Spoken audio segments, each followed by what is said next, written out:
5779, sur Noach, sur le personnage de Noach. Et Bichlal, hein, sur tout l'événement du déluge, il y a tellement à dire, on pourrait faire couler de l'encre et les Chachamim, qui l'ont fait d'ailleurs à travers les générations. Mais on va se concentrer sur un sujet, un petit détail.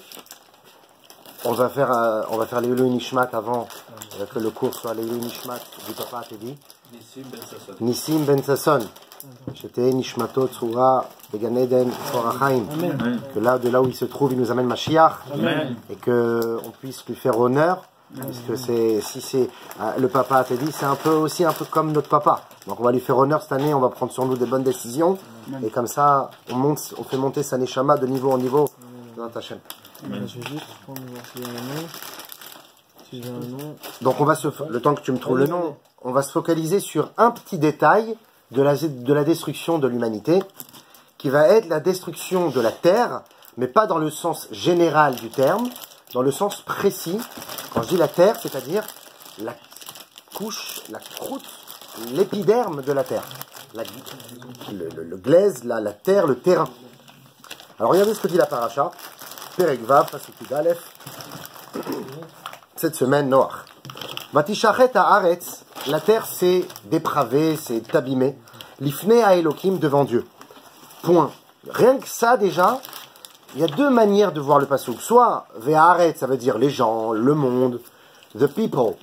Ou soit Ve'haaretz Adama, la terre. Vatishachet haaretz, la terre s'est dépravée. Lifnei Elokim, devant Dieu. Vatimale haaretz Hamas. Et la terre se remplit de colère, de méchanceté, de dépravation, de violence. Et tout. On peut aussi, de la même manière, comme on l'a fait au début, se dire que de quoi on parle. Haaretz, c'est le monde, les gens, ou c'est la terre.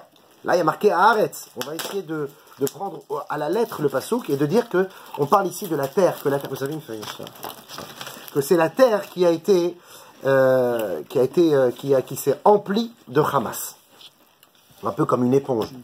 Vayar Elokim, Elokim vit, et à Haaretz, la terre, vehine nishrata. Et elle s'était abîmée. Encore une fois, on ne parle pas des gens, on ne parle pas des Rechaïm, et même des animaux et des végétaux qui s'étaient dépravés. Hein. Les animaux avaient des relations interdites. Les végétaux, on dit que des plantes carnivores dévorées alors qu'elles n'avaient pas besoin pour leur nourriture. Et elles donnaient des mauvais fruits, etc. Mais on va parler essentiellement ici de la Haaretz, la terre, et non pas des autres règnes. Et donc, Dieu vit que la terre s'était abîmée. Et pourquoi la terre s'est abîmée? Le pasuk répond Ki hishrit kol basar et darko al haaretz. Parce que la chair, donc la chair c'est les hommes et essentiellement les animaux, comme eux ils se sont ishrit, ils se sont aussi dépravés, ils se sont abîmés, alors la terre, c'est comme si, on peut comprendre un peu ça dans l'allusion du pasuk, la terre, le terrain, a vu les hommes se comporter ainsi, et parce qu'elle a vu ça, alors vatimale haaretz Hamas, elle s'est amplifiée, elle a absorbé tout le mal, elle est devenue aussi, elle, mal. Donc à la fin, on va dire, c'est à cause des hommes, mais concrètement, si on peut dire à qui Dieu reproche de s'être abîmé, non pas aux hommes et aux animaux, on le voit dans le passage, mais la terre. Vayomer Elokim le Noach, et Dieu dit à Noach, Ketz kol basar, alors je vais détruire, la fin de toute chair est arrivée, bas les fanailles devant moi, qui mal'a haaretz Hamas, car la terre, encore une fois, quelle est la raison de la destruction de l'humanité? Pas à cause de la faute des hommes, en tout cas c'est ce qu'on a l'impression de voir dans ce passouk, mais pourquoi la terre l'humanité va être détruite? Car mal'a haaretz Hamas, car la terre, le terrain s'est empli de violence. Mi penehem, c'est vrai que c'est à cause d'eux, c'est à cause des Rechaïm, mais concrètement à qui je reproche? C'est à la terre. Ve'ineni mashrita, mais donc à la fin, je suis obligé de tous les détruire, et haaretz de la terre. Rachi sur place, il va dire un commentaire fulgurant, qu'il tire du Midrash. Sur place, Rachi dit, et haaretz, ne lit pas, il va les exterminer de la terre, il va les exterminer avec la terre. C'est-à-dire que même le terrain va être éradiqué par Akadosh Baruch Hu, comme dit Rachi, im haaretz, she'af gimel tfachim, que 3 tfachim, c'est-à-dire 3 paumes, une sur l'autre, à peu près 20 cm de hauteur, de profondeur de l'épiderme de la terre, shel omek amacharesha, qui est donc normalement la profondeur d'une charrue laboureuse qui se plante dans la terre, elle se plante sur 20 cm pour retourner la terre. Et encore une fois, pourquoi on donne ce détail? Là aussi, on va en parler plus tard, mais que la charrue, quand elle vient pour retourner la terre, eh bien la Macharisha, elle se plante dans 3 tfachim, et c'est ces 3 tfachim qui ont été, qui ont subi, qui ont été punis, et qui ont été éradiqués, qui ont été effacés. Les minéraux ont été par les fluides d'eau, les gophytes, hein, les eaux sulfureuses du déluge, ont disparu, se sont vaporisés, dissous. Et donc partout, l'épiderme de la Terre, peu importe le dénivelé des montagnes, des fossés, des terrains vagues, tout a été sur 20 cm, 3 tfachim éradiqués. Nimouchou, ils ont été effacés. Venitash Teshu, ils ont été éradiqués. Ça, c'est le pasouk et le commentaire de Rashi. D'où tire cela Rashi? Sa source se trouve dans le Midrash. Dans le Midrash Rabbah, Bereshit Rabbah, la Medalef Zain, 31, 7. Petit 2 à gauche, regardez. Machal le Ben Melachim, Shayalo pédagogue, on peut donner la métaphore suivante. C'est un enfant, un prince, qui avait un tuteur, un pédagogue, c'est un terme grec qui est ensuite, que même la Torah emploie ici, qui est devenu la fameuse pédagogie. Il avait un pédagogue, Kolzman Shaya Soreach, Aya pédagogue chez Nirdé. À chaque fois que l'enfant se comportait mal, qui est-ce qui prenait les coups? C'était le responsable. C'est vrai que l'enfant, c'est la faute, mais le responsable, c'est le tuteur. Un autre exemple, comme ça nous dit le Midrash, où les Ben Melachim Shayelo Menika, un prince qui avait une nourrice, Kolzman Shu Soreach, Ayeta Minikato Nirdet. À chaque fois qu'il se comportait mal ou qu'il était sale, on frappait qui? La nourrice. Car Hamar Akadosh Baruch Hu, Hashem, il a dit la même chose.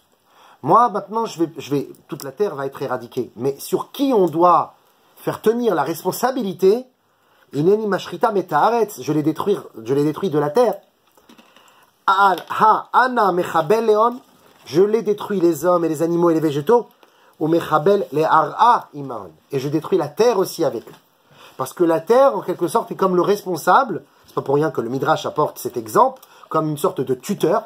Et d'ailleurs, la terre, c'est ce qui permet, comme on va voir, ce qui permet aux règnes différents qui s'enchevêtrent les uns sur les autres, le règne végétal, le règne animal et enfin le règne humain qui est au-dessus de tout, qui permet à tous ces règnes d'exister? Eh bien, à la base, c'est la terre. Donc, elle est la responsable.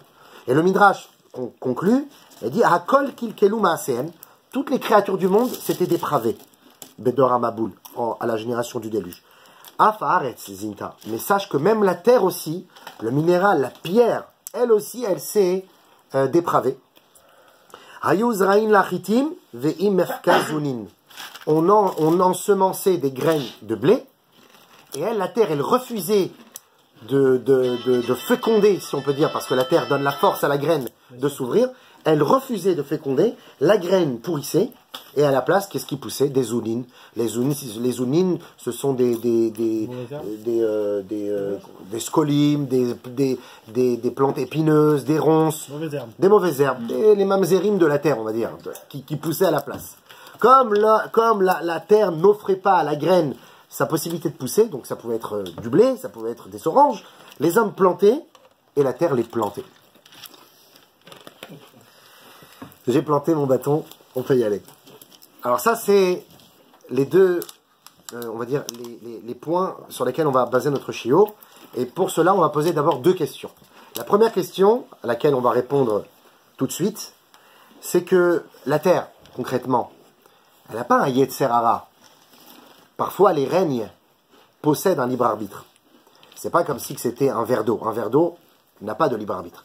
Mais la mer, l'océan, qui recouvre toutes les eaux du monde, peut parfois, entre guillemets, désobéir et avoir un libre arbitre. Mais c'est pas pour le mal, un peu comme les arbres, qui n'ont pas, Hachem il a donné l'ordre aux arbres, d'offrir autant de goût dans leur tronc que dans leurs fruits. Et perio, c'est perio. Chaque arbre devait donner aussi du goût dans le tronc. Comme l'étrog.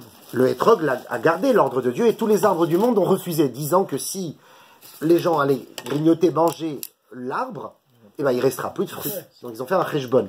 Donc c'est le libre arbitre, entre guillemets, qui parfois est attrapé par les règnes. Ah oui, je veux bien.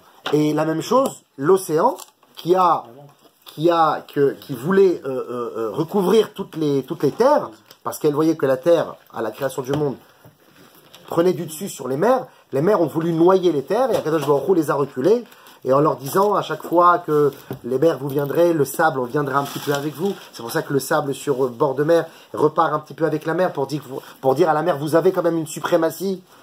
Donc on voit que les règnes parfois ils ont un petit côté rebelle. Et là la terre se rebelle et elle se rebelle. Et là la question qu'on pose c'est comment est-ce possible? Est-ce que c'est un Yetzer Hara ou c'est une rébellion des Shem Shamaim? Est-ce qu'il y a quelque chose derrière? Est-ce qu'il y a un secret? Comment ça se fait qu'elle a changé sa nature? La nature de la terre, c'est d'offrir à la graine la possibilité de pousser. Et là, on voit que c'est l'inverse. Deuxième question, et c'est une question à laquelle on va répondre à la fin du cours, c'est pourquoi l'avoir puni sur 3 tfachim? Pourquoi pas 10 tfachim? Pourquoi pas 2 tfachim? C'est quoi ce lien de punir la terre sur 3 tfachim? Pourquoi punir tout court déjà? Ouais, tout à fait. Pourquoi punir? C'est la toute première question. Mais on a un peu répondu avec Rashi qui dit que comme la terre s'est dépravée, s'est rebellée envers Dieu et a dit je n'offrirai pas de force aux fruits. Alors, mais quand même, on doit essayer de comprendre jusqu'à où va cette punition et pourquoi il y a eu ce choix de la terre qui s'est mis en place. Pour comprendre ceci, en tout cas la première question qu'on a posée, on va rapporter le Rav Yecheskel Sofer de Bratislava, le Khatam Sofer, très connu, un grand tzaddik qui a vécu en 1800, 1700. Il donne un élément de réponse sur la question numéro 1 qu'on a posée, à savoir comment ça se fait que la terre s'est rebellée contre Dieu. Et le Khatam Sofer nous donne un chidouche extraordinaire. Regardez petit 3 à gauche. Nirali les Faresh, il me semble, alors quand il dit il me semble, c'est pas parce qu'il tâte le terrain, hein, c'est de l'humilité propre. Et il dit il me semble qu'il doit chez Nefesh Haaretz mishtokeket la'atzmiach. Chaque élément de la nature possède un désir vers quelque chose de plus haut que lui. Les hommes ont le désir de s'élever, intellectuellement, socialement et financièrement, spirituellement, intellectuellement, toutes ces choses-là, il va vers le haut. De même, la plante qui pousse, de même, les animaux qui veulent aussi revenir à leur source, on va voir dans un instant de quoi on parle, eh bien la terre aussi, elle a une tchouka. Tchouka, c'est un désir, c'est une envie. Son envie à elle, c'est de donner la force aux fruits de pousser. C'est tout son but. Pourquoi elle est venue sur terre? Quand elle donne à la graine le koach hatzmicha, le koach de la pousse, elle a fait son kiff. Et d'où la question, alors pourquoi elle a refusé de donner aux graines? Donc pourquoi elle veut faire ça, la terre? Pourquoi elle offre aux fruits? Pourquoi elle aime offrir aux fruits la possibilité de pousser? Kedei le'alot nafsha midomem letzomeach. Il dit le chidouche extraordinaire, il dit c'est quoi quel est l'intérêt de son désir d'offrir de la force aux graines? C'est parce que quand elle offre de la force aux graines, la graine donne la force à la plante donne la force à l'animal qui va le brouter, et l'animal donnera la force à l'homme qui va le manger, le médaber. Vous savez que les 4 règnes dans la science, on les appelle les minéraux, les végétaux, les animaux et les hommes. Dans la Torah, on ne les appelle pas comme ça. On va l'appeler l'inerte, le domem. On va l'appeler le tzomeach, le poussant, celui qui pousse. Le chai, le vivant. Et le médaber, celui qui parle. Médaber, c'est-à-dire, il prend toutes les forces qu'il a acquises à travers sa journée, sa nourriture, son sommeil, les forces qu'il a engurgitées, et il les utilise à bon escient. Il va parler des divrei Torah, il va dire des paroles positives, il va pas faire de la shonara, il va garder sa bouche, il va donner des bonnes paroles. Quand il utilise cela, eh bien en fait, il est en train d'attirer avec lui, comme une grande corde, toutes les forces des autres règnes qui n'attendent que cela, d'être élevés. Et la terre, elle, son but, c'est d'offrir à la graine une force de pousser, pour qu'à la fin, ce végétaux puisse arriver peut-être un jour à être élevé par l'homme, le médaber. Mais en la génération du déluge, où on sait qu'ils ont tous dépravé leur comportement, elle disait la terre, eh bien moi, je n'offrirai pas de ma force aux graines, parce que les graines vont se transformer en végétaux, les végétaux en salade, et qui est-ce qui va manger ces salades? Des Réchaïm. Qui est-ce qui va manger les plantes ou l'herbe?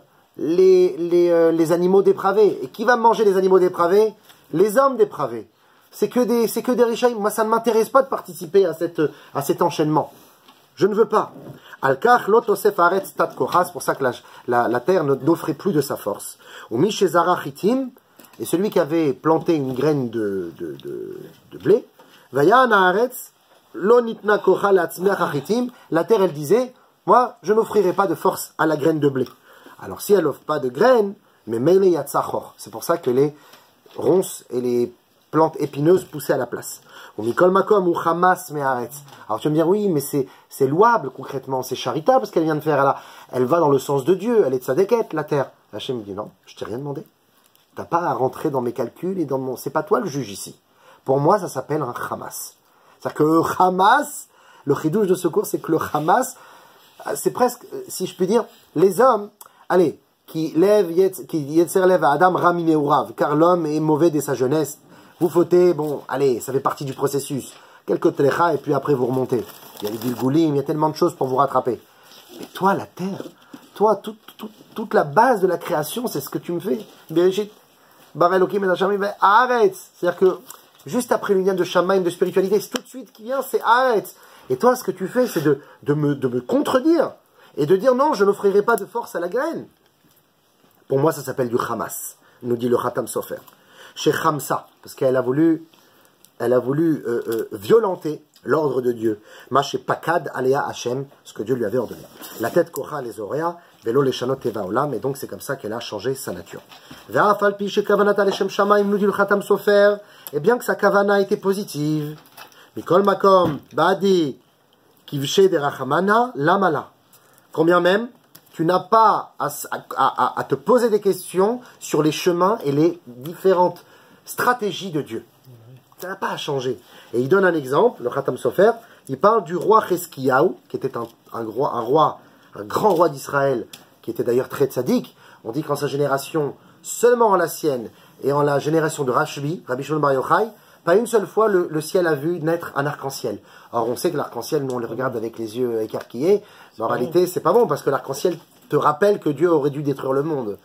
Donc Cheskiyahu n'a pas vu, la génération de Cheskiyahu par son mérite, ne s'est pas vu voir un arc-en-ciel.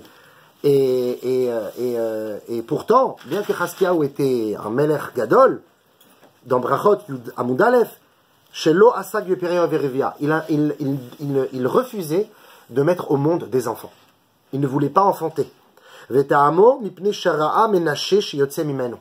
Quelle est la raison? Parce qu'il avait vu par Ruach HaKodesh qu'un roi allait descendre de lui, qui s'appelait Ménaché, et qui allait devenir le roi le plus idolâtre de tout Israël, qui allait faire fauter des générations de juifs dans la Avodah Zara.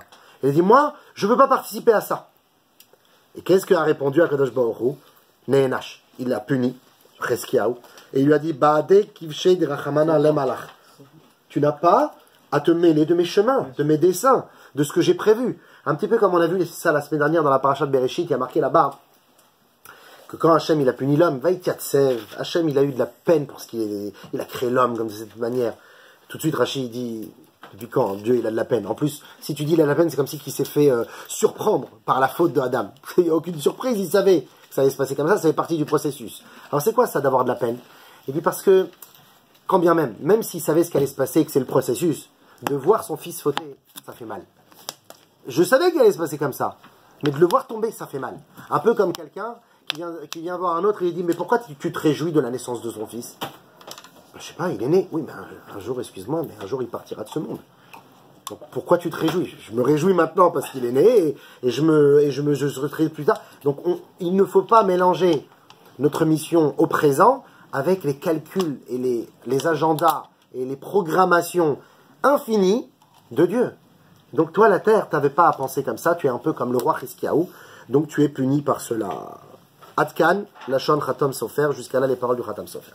Maintenant, pour renforcer toutes ces paroles-là, on va rapporter le maître incontesté des Mekoubalim, le Hari HaKadosh. Le Harizal, Rabbi Yitzhak Luria Ashkenazi, dit dans son livre le Sha'ar HaMitzvot, dans Parashat Ekev, il révèle qu'il y a une avodat Hashem de manger. À travers la génération, les gens pensaient que plus on se sépare de la nourriture, plus on s'élève. Et effectivement, c'est le cas. Pour quelqu'un qui n'a pas de limite, pour quelqu'un qui n'a pas de concentration, pour quelqu'un qui n'a pas de sérieux dans sa manière de manger. Oui, on lui dit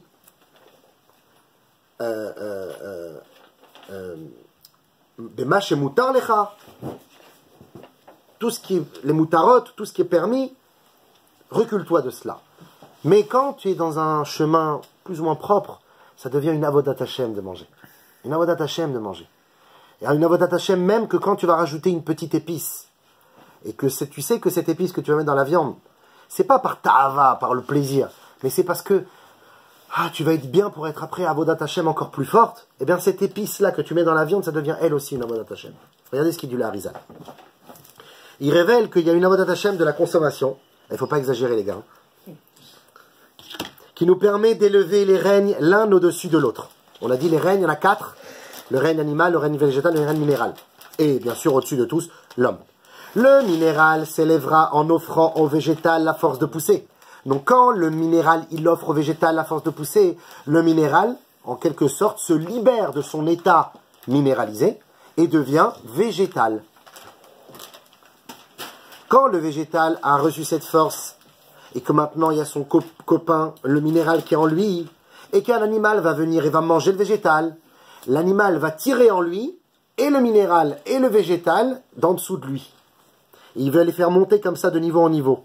L'animal se nourrira pour qu'il puisse ensuite se mouvoir, qui lui-même octroiera sa chair à l'homme et utilisera toutes ses forces à bon escient. Et à chaque étape de cette élévation des règnes, les différentes étincelles, on appelle ça dans la Kabbalah les nitzotzot, ce sont des particules invisibles, pas matérielles, de spiritualité, comme des morceaux de Dieu, on va dire, comme une sciure dans le fer, il y a les étincelles qui s'éparpillent et qui tombent ensuite par terre. Au début, elles sont rouges, tu sais où elles sont, mais quand elles tombent par terre, tu ne sais plus où elles sont. Ça devient des petits morceaux de poussière.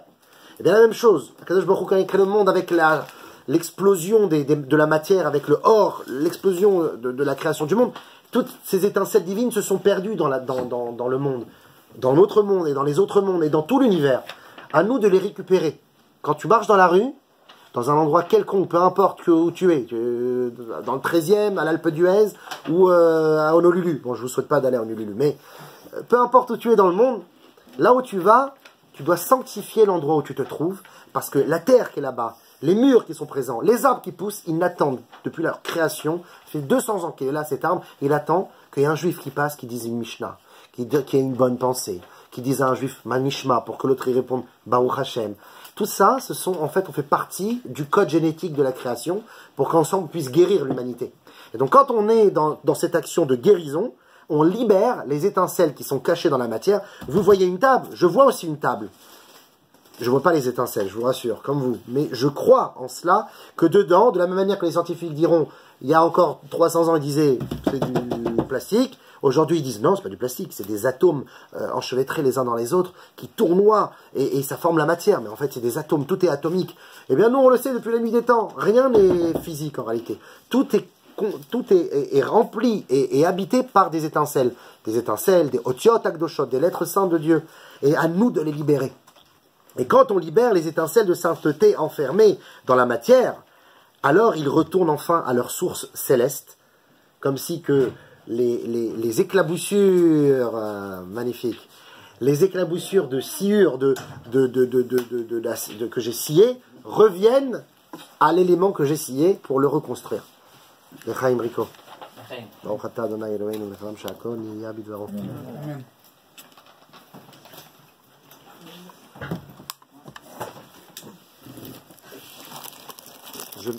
Donc voilà, les règnes sont rétablis.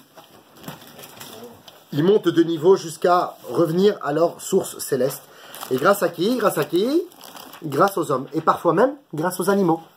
On sait que certains animaux ont parfois le mérite en fonction de l'âme qu'ils possèdent, parce que les animaux aussi ont un nefesh, et bien en fonction de leur âme, ont la possibilité de louer Dieu. D'ailleurs, il y a ce que l'on appelle le Perek Shira. Ce sont des phrases que l'on dit que certains animaux du règne animal bénissent Dieu. Alors peut-être quand un coq, quand il dit cocorico le matin, c'est un peu comme dire Modéani. Peut-être pas, peut-être que oui. C'est peut-être pas forcément tous les animaux.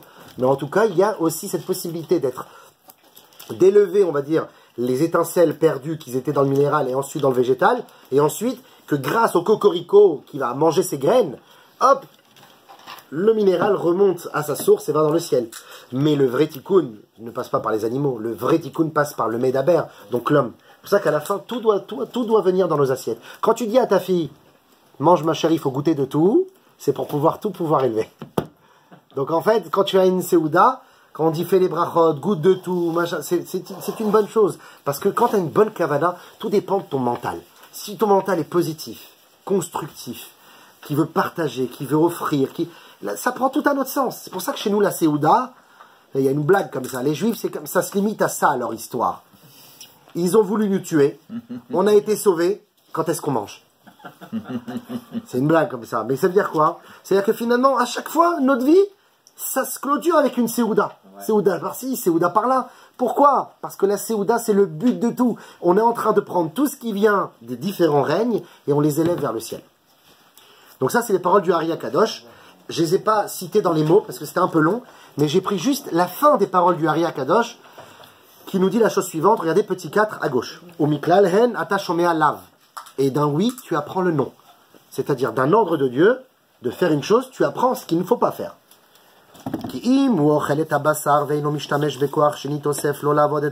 Car si quelqu'un mange de la viande et qui n'utilise pas les forces qu'il a ingurgitées pour la avodat Hashem, ou mikol sheken, im mishtamesh bekoach achilale davar avera, ou bien pire encore, chas v'shalom.